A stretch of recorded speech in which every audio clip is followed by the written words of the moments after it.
Hi friends, இன்றைக்கி வந்து எதை பற்றி பார்க்க போகிறோன்னா, உப்பை எப்படி சுத்தி பண்ணலாம், ஏன் சுத்தி பண்ணி சாப்பிடணும் அப்படின்னு சொல்லிட்டு பார்க்கலாமா. இது வந்து இந்த டிப்ஸ் வந்து நவீன் பாலாஜி ஐயா சொன்னது தான். உப்பில் வந்து கெமிக்கல் இருக்குது இல்லையா, வெள்ளையாகிறதுக்கு கெமிக்கல் போட்டு தானே இந்த மாதிரி வெள்ளையாக வர வைக்கிறாங்க. அந்த கெமிக்கல் எல்லாம் உப்பில் இருக்கிற டாக்ஸின்ஸ் எல்லாமே வெளியே போகிறதுக்காக மட்டும்தான் உப்பை வந்து நம்ம சுத்தி பண்ணி சாப்பிட போகிறோம். வேறு எதுக்காகவும் இல்லை, சுத்தி பண்ணி சாப்பிட்டா தான் உடம்புக்கு ரொம்ப ரொம்ப நல்லது. வாங்க எப்படி செய்யறதுன்னு பார்க்கலாம்.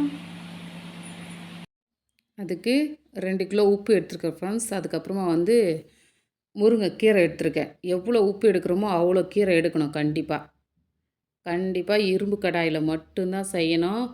அலுமினிய கடாயில் செய்யாதீங்க. உப்பை நல்லா வறுத்துட்டு கல் உப்பு தூள் உப்புன்னு தனித்தனியாக போட ஜாடி. அவ்வளோதான். இப்போ செய்யலாம் வாங்க. முதல்ல கடாயை வந்து நல்லா சூடு ஏறட்டும்.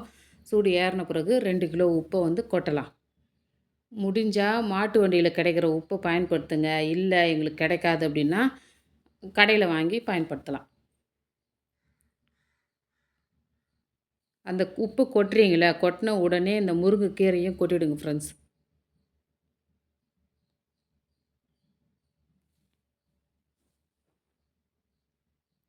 இந்த உப்பு வந்து நல்லா சூடு ஏறட்டும்.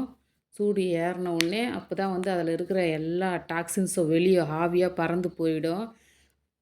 நல்லா வறுக்கணும். உப்பையும் இந்த கீரையும் முருங்கைக்கீரையும் போட்டு நல்லா சூடு ஏறி வறுக்கணும். கலரே மாறிடும், உப்போட கலரே. அந்த அளவுக்கு வறுத்துக்கினே இருக்கணும். அதுக்குன்னு காந்தச்சு விட்றாதீங்க. கொஞ்சம் கூடவே பக்கத்துலேயே நின்று வறுத்துக்கிட்டே இருங்க. இப்போ நல்லா வறுபட்டுடுச்சு. இன்னும் கொஞ்சம் நல்லா வறுக்கலாம்.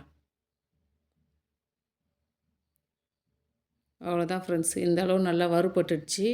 இப்போ வந்து நல்லா ஆற வச்சுட்டு அதுக்கப்புறமா வந்து இந்த கீரை தனியாக உப்பு தனியாக பிரிக்கணும். நல்லா புடைக்கணும் ஃபஸ்ட்டு கீரையை.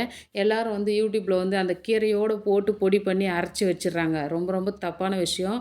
இப்போ நம்ம நெய் உருக்கும்போது அந்த லாஸ்ட்டாக வந்து முருங்கைக்கீரையை போட்டு எடுத்து தானே போட்டுடுறோம். இந்த முருங்கைக்கீரையோடு பயன்படுத்தவே கூடாது.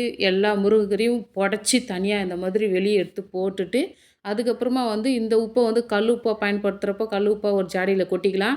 தூள் உப்பு வேணும்னா மிக்சியில் போட்டு நல்லா அரைச்சி அதுக்கப்புறம் பயன்படுத்தலாம். இந்த பாருங்கள், இந்த மாதிரி அரைச்சி பயன்படுத்துங்க. இனிமேல் உப்பை இந்த மாதிரி பயன்படுத்தினா மட்டும்தான் ரொம்ப ரொம்ப உடம்புக்கு ஆரோக்கியமான விஷயம். இது வந்து செய்ய முடிஞ்சவங்க செய்யுங்க. செய்ய முடியாதவங்க கீழே கொடுத்துருக்குற நம்பருக்கு நீங்கள் மெசேஜ் பண்ணிங்கன்னா உங்களுக்கு அனுப்பி வைக்கிறோம் ஃப்ரெண்ட்ஸ். பாய். இதான் எங்கள் ஏவிஎஸ் ஆர்கானிக் ஃபுட்டோட முருங்கை உப்பு.